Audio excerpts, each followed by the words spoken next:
slide. Cool. Perfect. Want me to just go for it? Yes. Cool. All right. All right. So I'm going to try to speed through this. There's, I don't know, it's self-deprecation, but there's a lot to cover. And I left room to potentially do another one of these if we're open to it in the future. But yeah, I wanted to tell you a little bit about myself. So I'm currently the CMO of Valuer, Valuer.ai. So you've probably seen a bunch of us running around over the span of the last couple of days. We basically connect startups with corporations. My background, I've co-founded 6 and some change startups. And I don't have enough time to cover all 6 fuck-ups. So this will be a bit of like kind of the making of all of those.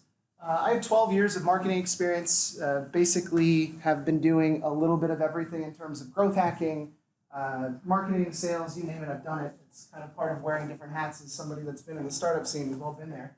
I do a ton of teaching. So I teach the 2-day masterclass on growth hacking over at Talent Garden. It's not the cheapest thing on 2 wheels, but I promise it's actually worth it. And by the way, I don't get a cut of that shit. I get like a one-time fee, so it is what it is. I do a ton of teaching over Google, ITU, DTU, CBS, KU, and more. So by all means, if there's something in here that you like, feel free to connect with me on LinkedIn. You'll get the slides for free. I connect with everybody. I've already kind of talked about Valuer, so I'm going to speed through that. A couple of quick mentions. Architecture Quote is my side project. If you know anybody that's looking to fund or architects, hit me up. Clint Marketing, a lot of the growth hacking that I do is just for the world, and here you go, it's free. But I also need to make some money on the side, so that's part of my agency. And TaylorRyan.io, I don't do kids' parties, and you'll see why, because my language. But yeah, so that's it. So my goal for today is to provide value. A lot of my presentations take a bit of a twist in terms of I like doing a lot of highly nerded out technical marketing and showing different tools to break systems, how to take advantage of certain circumstances. This is a bit more of almost a motivational type thing and gives you some insight into the craziness that is me. I normally like to kind of feel at the audience. I'm just curious, like how many people have worked in startups before? Everybody, almost everybody. Cool. How many people have founded one? Just out of curiosity. Shit. All right, cool. Awesome. So I always kind of start with this slide. The idea is essentially I look at growth hacking in general or marketing as kind of a whole as doing the work. The idea is that if your car breaks down in the middle of the day and you have to bring it to a mechanic, 2 different types of people that are at the mechanic shop. One is somebody that's read every book over the last 5 years of how to fix a car. The other guy has dirt underneath his fingernails and has fixed every single piece within that automobile. I want the second guy to fix my car because he's actually done the work. And I think it's kind of a nice interlude into my next slide, which is kind of the whole theme of this thing.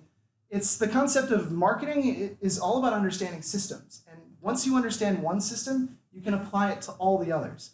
You know how to do content, you can figure out SEO. If you know SEO, you can start getting on the analytics side. If you understand that, you can do SEM. The whole idea is success begets success. But that's why we're all here. We also have to fuck stuff up, and that's how we learn. So I'm taking you through a bit of a journey. This is kind of going through the early years and kind of what my background looks like. So every season there was a hustle, right? And the idea was in wintertime I was shoveling snow. Spring was kind of bummer season because there wasn't a lot of yard work to do. I tried knocking on doors, like, can I do maid service? And be like, get the fuck out of here. So like at age 8, that was kind of the jam. Lemonade stands, mowing lawns. The idea was at fall, it was all about raking leaves. And I did a little bit of umpiring starting at the age of 9, which you have to imagine parents are really into sports in the United States and screaming at a 9-year-old. Like I'm thinking about that now at the age of 33. I'm like, the fuck is the matter with these people? But hey, that's the US for you. So it's one of those things. I always kind of had the hustle mindset, and the idea was multifold. The idea was I wanted to get involved in something that gave me a little extra cash and do something cool. And some of the takeaways that I took from that I think are actually really profound the more that I thought about it. So the values of feeling of like a hard day's work and actually accomplishing something was super important to my growth. Being able to negotiate prices, and every time I went to the same houses, I'd come back and be like, yeah, it's $1 more this week. And they'd be like, get the fuck out of here, kid. And, like every once in a while, I'd be like, okay, fine, but you can't raise prices on me again. 2 weeks later, it's like, it's $2 more now. I mean, we gave you a discount. sales, prospecting, and marketing. But one of the things that really struck me that I think are super interesting is understanding how to work with co-founders. So I understood that my friends didn't like pushing lawnmowers. They lived basically a mile away or 2.2 kilometers. So I had to push my dad's lawnmower that barely worked all the way down to their neighborhood to get them up out of their houses to mow lawns with me. I needed to do the hard work first in order to get them to come on board. And one of the more profound things that's kind of reflected now is these values weren't taught to me as an 8-year-old. I think I learned them in kindergarten. So there's this really fascinating little book called All I Really Need to Know I Learned in Kindergarten. I just want to share a couple of the main points. So point number 1, share everything, right? So the idea was, look, we're all in this together, equal pay. Even though it was, me paying for the gas, I needed these guys to come with me, because if you're sweating it out on a really hot summer day, 40 degrees out where I come from, Virginia, and you're sitting there pushing this mower through thick grass, it's always fun to look over and make a face at your buddy, and it makes the day go that much faster, right? Play fair, right? I didn't believe in taking an unequal cut because these guys were doing the same work that I did. And I thought that it was somewhat reasonable to say, look, this old bitch over here can't afford to get the grass mowed, but let's do it anyways. And my friends were like, no, I just got to pay. And I'm like, what are we doing? It's fine. It's a townhouse. It'll take 10 minutes. Put things back where you found them. Right? And the idea was we had to clean up the mower, otherwise it would rust. And the idea of changing the oil was something that was foreign to my buddies, but it takes 2 seconds. Don't take things that aren't yours. Lots of opportunities to steal when you're in somebody's backyard. And obviously it was one of those things I'm like, nah, guys, we can't. Say you're sorry when you hurt somebody. So I used to really get amped up because I'm like, guys, it's Saturday. It's our day to mow lawns. We're like, fucking video games. And I'm like, fuck your video games. Let's go. And unfortunately, sometimes I said things that were hurtful and really messed up the whole business relationship. And I had to come back and be the bigger guy and be like, I'm sorry, look, I need you. And I didn't really need them. It just made the day go better. And the last 2 are kind of fun. Wash your hands before you eat. And the last one is flush. So, it was one of those things that I learned at a very early age to stay late. A lot of good stuff happens late. I learned that as an adult too. Stay later when you go to bars. But stay late and you get ahead. So it was one of those things I learned within elementary school that if my parents picked me up a little later, I could learn how to use video cameras. By the time I got into high school, I learned what a Casablanca was. This was basically an early version of almost reel-to-reel editing. So I started learning how to do video production at the age of 13. By the age of 15, I was already charging people to basically do wedding shit, simple stuff, on Adobe Premiere 6.0, super old, right? Based off of that, I got an internship at the age of 16 and basically got screwed out of money for an entire summer. And essentially, it was a good learning opportunity for me. After that, I basically became an audiovisual expert and was employed by AVX, Audiovisual Experts. And I was getting flown all throughout the country to basically do video stuff. And they're like, you're the guy? And I'm like, I'm the guy. So Tampa, Portland, a bunch of other places. Boston was a trip. And after that, I won Student of the Year 2003 and 2004. So I was a go-getter. I was super into this shit. And for a long time, I wanted to do video as a career. I made the mistake of going down to visit a video school, and it was a bunch of people in berets and black turtlenecks talking with their eyes closed. And I'm like, same, but very different. And it was a great experience because I could have gone on a completely different path. Douchebags. So some of the takeaways from that, I think getting real professional skills versus dabbling, there's a big difference. And I feel like you can still make every hobby into something that you actually enjoy, but is also payable work. And it's tough, right? It's really hard to take something that is just fun, but you also have a vocation in it. And that's kind of part of the whole gig economy. How many people are doing that, by the way? How many people are on Upwork? Nobody? Damn. Okay, Upwork, it's basically like a freelance platform. You get paid money to basically do shit on the side. We'll talk later. So I learned managing people was tricky. So being a 17-year-old and talking to other 17-year-olds and having people like, you're not my fucking dad. And it's like, I'm trying to help. You have to realize that you have to be very delicate with people. And that's a managerial kind of skill set that you can only learn through doing. And for those that have managed people, you remember probably the first few months, years of doing it. It's awkward and weird and all that good stuff.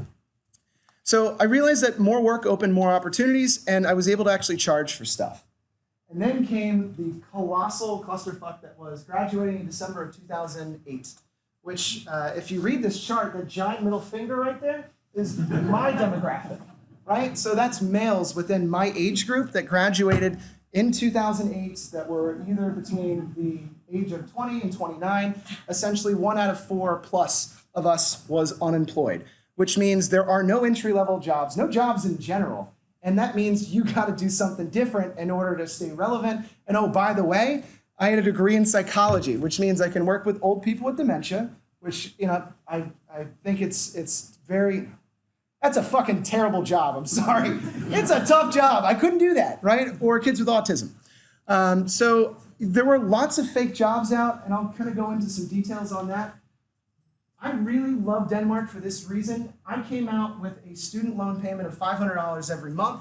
That comes out to $45,000 total that I owed as a fresh out of school student. My requirement is to start paying that within the first month of graduation. So high-fiving everybody, and then, by the way, you owe us a shitload of money. Paid that off 2 years ago, right? It's starting with a giant mountain of debt that you can't get out of, and you can't declare bankruptcy to get out of that. I love Denmark for the reason that they actually let people get into an economy without having a giant monkey on their back. So some of the takeaways was giving up wasn't an option, right? I can't just like fold it up and be like, well, fuck it, life's over, like I'm screwed. No, like you have to figure out ways around this. Understanding humble pie and doing shit jobs that nobody ever wants to do is part of the dance. And understanding I'll eat shit now to eat caviar 10, 20, 50, 100 years from now. I'm gonna get there, but I have to do this. One of the more interesting books that I've ever read is Outliers by Malcolm Gladwell. Has anybody read it? Awesome book, right? And he highlights the people that essentially came out of school or entered the job market during the Great Depression. Those people never got back to anything that was in a semblance of the competitiveness and the range in terms of their career after they endured the first kind of few years of struggling. Because it's self-doubt, it's all kinds of fucked up, and it's a messed up environment to be in.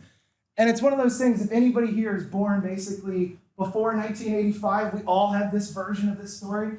I'm gonna need you to finish your story real quick so I can tell you how the same thing happened to me, but it's more interesting because I'm in it. We've all been there. For those that are a little older that have experienced that. And by the way, the next one's coming. Like, it's coming hard and fast. 2 years from now, we're gonna have very different conversations about what this process was of 20 years of stability. It's coming, and that's scary. That was what part of my last talk was on AI and content.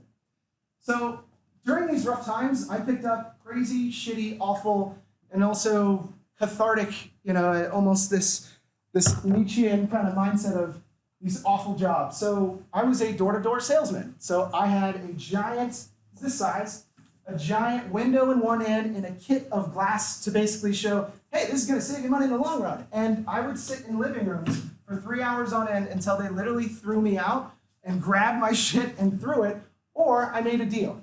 And I gotta tell you, it was really difficult to make a deal as a pimply-faced 19-year-old, but every once in a while it worked out. So I did 2 to 3 meetings on Saturdays and 2 normally during the week.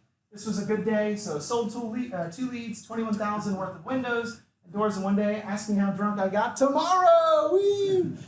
And that was, you know, the last time I took a sip of whiskey. I switched to vodka, and I gotta tell you, the cops can't tell when you're drunk. No, I'm kidding, but I'm gonna get weird tonight. Like, it's been a crazy 2 days. So after that, I ended up meeting this guy super randomly that sold barrels like wine barrels, but small versions all the way up to the big ones that you see in like the distilleries and wineries. And so he's like, look, I can't pay you anything other than commission. What else do you gotta do? And I'm like, yeah, let's dance. So that's a picture of me at a balloon festival in North Carolina. I made $40 after gas and food on that trip. But there was a really cool couple that was like, hey, have you ever had moonshine? I'm like, yep, but what do you got? So that was fun. So I learned a lot about myself and also some of the side hustles that are inside of side hustles. So I explained, are you familiar with affiliate models? Do you know what a dropship campaign is? No. Like, are you using Aweber, Constant Contact? No. Within 3 months, I was using his platform, his product, to basically move 10,000 MRR of barrels every month. And I think they're still on some of the sites. One of them was dressedlikeapirate.com. So if you look them up, they're still there, and it's still the same shit website. But essentially, if you're a pirate and you like dressing like one, you can get one of those little barrels, and I don't know, people are weird, right? So it's a thing. So like some of the side hustles that I had, they don't do it out here. It's not a big deal, but Craigslist.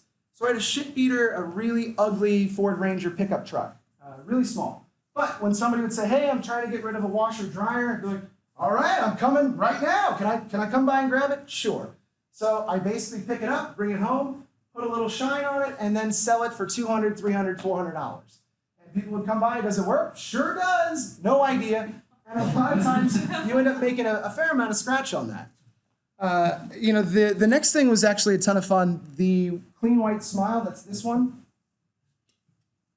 Essentially, it was one of those things we saw. It was the same business partner of mine when we started our own home remodeling business. We saw that there was a lot of potential money. We met a couple of guys that were basically just building tanning salons. And it's this really bizarre thing. If you're into kind of the aesthetics and you want darker skin, maybe you want whiter teeth. So we hit up manufacturers out in China, and this is before Alibaba. So the idea of calling up these places like English, and you'd go through like 15 different manufacturers until you finally get somebody on the phone. And then you'd have to order a minimum of 100, right? Because the pricing didn't make sense. We eventually got stuff going, and this was one of our trade shows we did in Miami. We essentially made all our money back, and $5,000 went missing. And my buddy, business partner's girlfriend, had a brand new purse. So you do the math. Really interesting side story. So he's now started a cult, and he also sells ayahuasca trips. So if anybody wants to check out Omar, I'll introduce you. Super bizarre. Some of the fun adventures from selling barrels. This was a guy who threw up on my tent. These are some of the barrels. This is grown-ass men in dresses playing the drums. Kidding. This was the miniature horse that got in a fight with a donkey right next to me. Like, they had a petting zoo next to my tent. Like, shit sucks. Like, I'm not kidding. Like, it's not like other people were like, hey, get out of there. We can give you a real job. It wasn't there, right? So some of the takeaways from this stuff, right? Even failures brought new opportunities. And the idea of understanding, like, cool, I know how this entire business model works because this guy who's leading the charge is a total fuck up. And I guarantee you I could do a better job of it if I just tried. So being a bad boss is also a choice. I realized that early on too. There's two different ways to handle somebody messing something up on the job. One is some of the bosses that I had that screamed at me, called me stupid, and a million times over basically treated me like a child. And I realized, again, nobody's perfect. And the give a shit factor of somebody that is either a founder or owns the company, very different for somebody that's just trying to make a paycheck. And you have to understand that. And again, I've had so many bad bosses, but I've also had a few good ones. Selling something before you buy it is super crucial. When we were doing the teeth whitening solution, we met with so many different people, and we basically got orders on the road before we actually had anything in possession. And that totally worked out for us. You don't need permission to do the right thing, right? And I see that now. When I have marketers, and by the way, 30 marketers over at Valure, we are a colossal entity because I love teaching people. I love giving people the chance that I didn't have.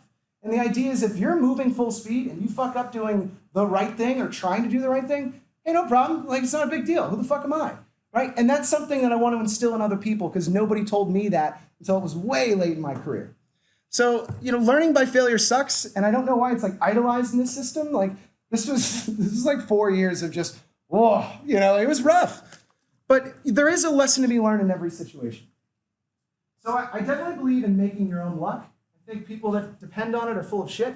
And the idea is that you put yourself out there enough times, knock on enough doors, kick in enough doors, and essentially something will pan out. You only really need one good chance. So I won a 2012 TAP program. It's the Transition Assistance Program.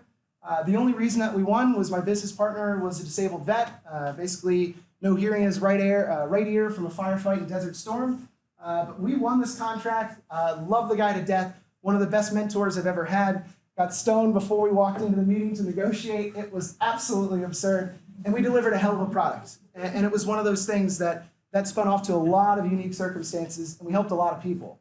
Getting to meet guys that, the reason that you have to take this is you've been given a pink slip. Essentially, you're fired from the military. And when you think you're going to have 30 years and then retire and basically chill, that's not the case anymore. It's like, thanks for your service, son. here's the door. Or I know you're disabled, but hey, you got to get out of here, which is pretty wild. So you get to meet passionate people that want to do something with life that are just a little behind the times or a little confused.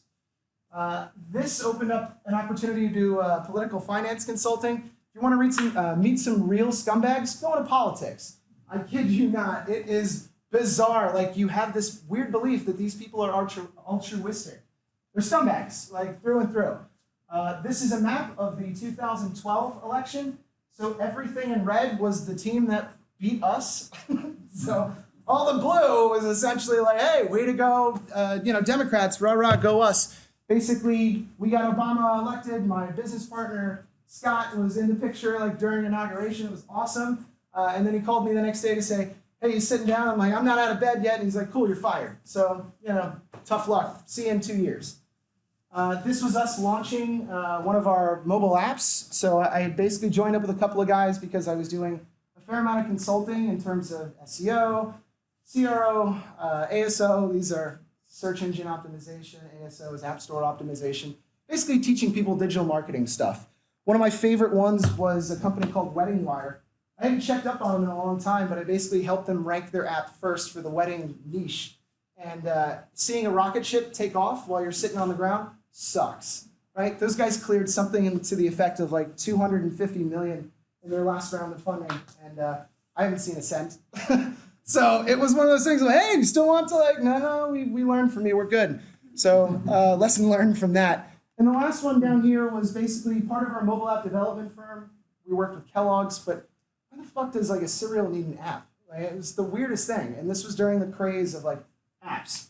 We put out an app that essentially helped people that had food allergies find delicious foods that they could purchase and have it sent to them on the app. It was a terrible fucking idea, right? But we were dead set on doing this, and we did launch, and this was like our celebration thing.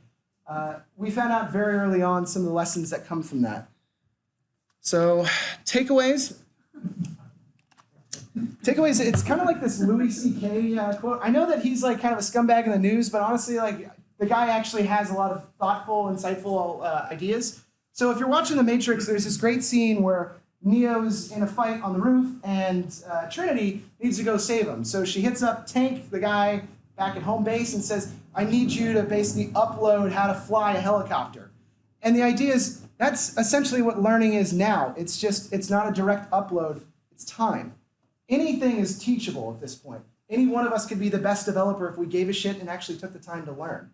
Anybody can do what I do. I'm not particularly special at all. I just give a shit, right? And I want to do more and more and more, because every time that I learn something new, somebody's flipped me a flashlight in a dark room and I get to explore more. I love that shit. And I hope that you find something similar too, because that's what it's all about. I found that asking the right questions when building a product, super important. So the word actually has an effect. So when we ask people, would you use this product? They're like, yeah, of course, it's great, sounds good. Would you actually use this product? Well, no, of course not. I mean, like, I don't have time for that. It's stupid, right? Didn't know. And that's one of those things you can never get right unless you ask people on a really human level. Well, the last point was just basically good timing. Some of the people that have these amazing jobs came about during the right time. Maybe somebody had left the company, there was a gap, you found the hiring manager on a good day, and they're like, yeah, fuck it, come on in. That shit didn't happen to me for a really long time. And I think it's just fair to say that just because things haven't worked out in the last month, year, decade, doesn't mean it's not going to work out tomorrow. It's just something to think about. So I, again, believe in making your own luck and double downing on everything that I've already talked about. So I started as a strategy manager over at the Washington Post. And this was one of those jobs that, I don't know if you guys have ever done this, where you take a job and you're like, well, I didn't really want this job, but I had to get out of doing like shit.